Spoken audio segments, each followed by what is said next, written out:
আসসালামু আলাইকুম। সবার আগে বাছাই করা 10টি আন্তর্জাতিক খবর জানিয়ে দেব। প্রথমেই থাকছে শিরোনাম। তবে তার আগে অনুরোধ থাকবে ভিডিওটিতে একটি লাইক দিবেন।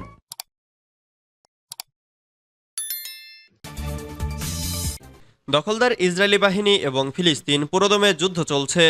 জানিয়ে দেব হাতে থাকা সর্বশেষ আপডেট আন্তর্জাতিক সংবাদ। প্রথমেই সংবাদ শিরোনাম। এরদোয়ানের কড়া হুঁশিয়ারি, প্রয়োজনে ইসরায়েলের মুখোমুখি হবে তুরস্ক।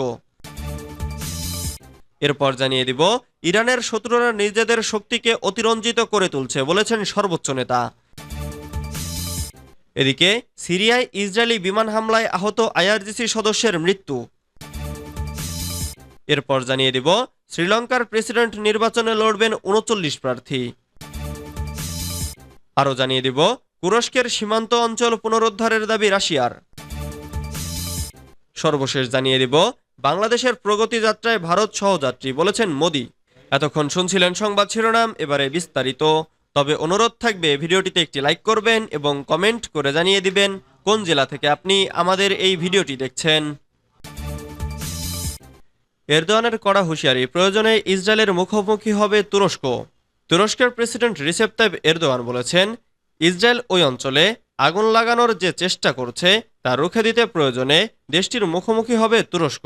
বুধবার রাজধানী আঙ্কারায় তার জাস্টিস অ্যান্ড ডেভেলপমেন্ট পার্টির এক অনুষ্ঠানে দেয়া বক্তৃতায় এই কথা বলেন তিনি আরও বলেন, গাজায় ৪০,০০০ নিরপরাধ মানুষের রক্ত ঝরানো গণহত্যাকারী আইনের আওতায় না আনা পর্যন্ত আমরা লড়াই করব। লেবাননের প্রতিরোধ আন্দোলন, হিজবুল্লাহর সিনিয়র কমান্ডার ফুয়াদ শুকর এবং ফিলিস্তিনি প্রতিরোধ আন্দোলন হামাসের রাজনৈতিক ব্যুরো প্রধান ইসমাইল হানিয়াকে হত্যা করে ইসরায়েল আঞ্চলিক সংঘাতের শঙ্কাকে আরও বাড়িয়ে দিয়েছে। লেবাননের রাজধানী বৈরুত এবং ইরানের রাজধানী তেহরানের বিরুদ্ধে পরিচালিত পৃথক টার্গেট কিলিং অপারেশনে প্রতিরোধ অক্ষের এই শীর্ষ নেতা শহীদ হয়েছেন।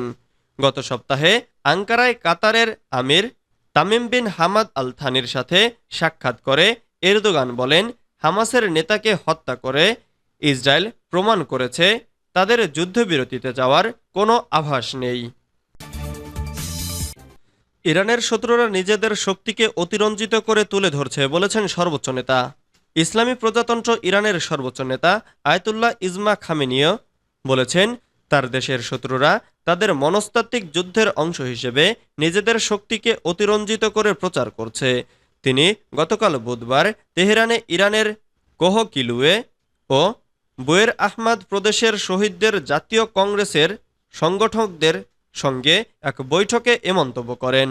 সর্বোচ্চ নেতা বলেন, ইরানের শত্রুরা সবসময় এদেশের নাগরিকদের মনে আতঙ্ক তৈরি করে সামরিক দিক দিয়ে ইরানকে পিছু হটতে বাধ্য করার চেষ্টা করছে।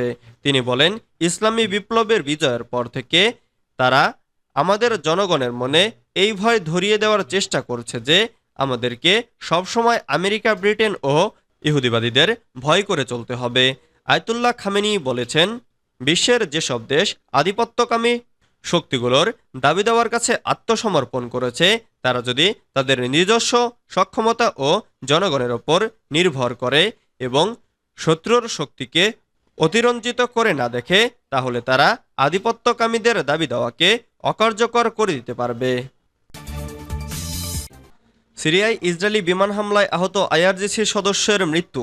সিরিয়ায় ইসরায়েলি বিমান হামলায় আহত ইরানের ইসলামী বিপ্লবী গার্ড বাহিনী বা আইআরজিসির একজন সদস্য মারা গেছেন। আইআরজিসির কমান্ডার ইন চিফ হোসাইন সালামি রাষ্ট্রীয় গণমাধ্যমে প্রকাশিত এক বিবৃতিতে জানান, আইআরজিসির অ্যারোস্পেস ডিভিশনের কর্নেল আহমাদ রেজা আফসারি আঘাতজনিত কারণে মারা গেছেন।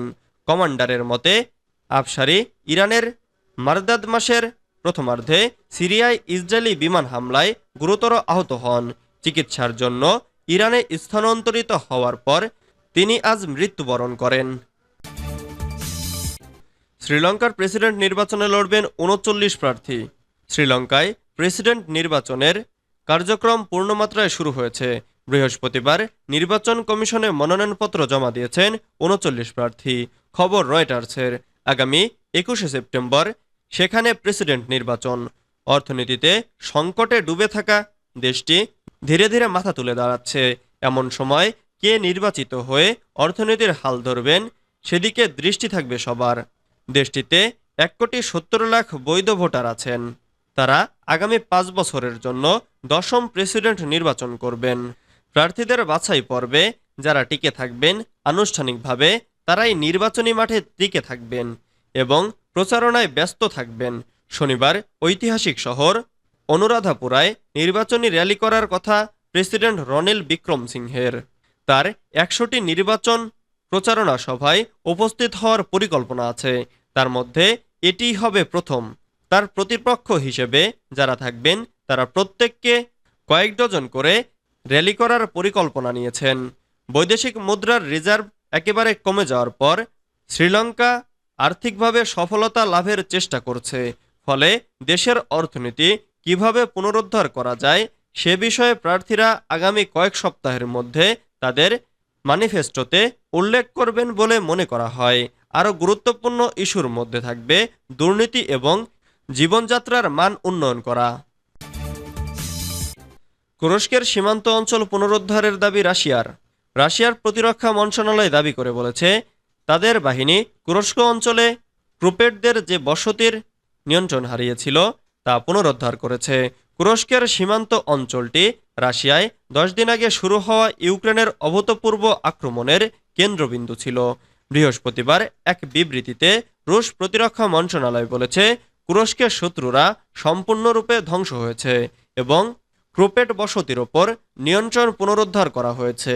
এর আগে ইউক্রেন তাদের আক্রমণের অংশ হিসেবে রাশিয়ার এ সীমান্ত অঞ্চলে আরও অগ্রসর হওয়ার দাবি করেছে। তাদের দাবির পরক্ষণেই রাশিয়া এ দাবি জানালো। বাংলাদেশের প্রগতি যাত্রায় ভারত সহযাত্রী বলেছেন মোদি। বাংলাদেশের প্রগতির যাত্রায় ভারত সহযোগী হিসেবে থাকবে বলে জানিয়েছেন দেশটির প্রধানমন্ত্রী নরেন্দ্র মোদি। বৃহস্পতিবার ভারতের ৭৮তম স্বাধীনতা দিবস উপলক্ষে দিল্লির লালকেল্লা থেকে জাতির উদ্দেশ্যে ভাষণে তিনি একথা বলেন। নরেন্দ্র মোদি বলেন, আমরা মানবতার কল্যাণে ব্রতী, এই কারণেই বাংলাদেশের সঙ্গে থাকব। ডক্টর মোহাম্মদ ইউনূসের নেতৃত্বে অন্তর্বর্তীকালীন সরকার গঠিত হওয়ার পর মোদি এই প্রথম প্রকাশ্যে বাংলাদেশ নিয়ে মন্তব্য করলেন। তিনি দীর্ঘ ভাষণে বলেন, বাংলাদেশ আমাদের নিকটতম প্রতিবেশী হওয়ায় সেখানকার সাম্প্রতিক ঘটনাবলিতে আমরা স্বাভাবিকভাবেই উদ্বিগ্ন। মোদি বলেন, আমি আশা করি দ্রুত সেখানে পরিস্থিতি স্বাভাবিক হবে।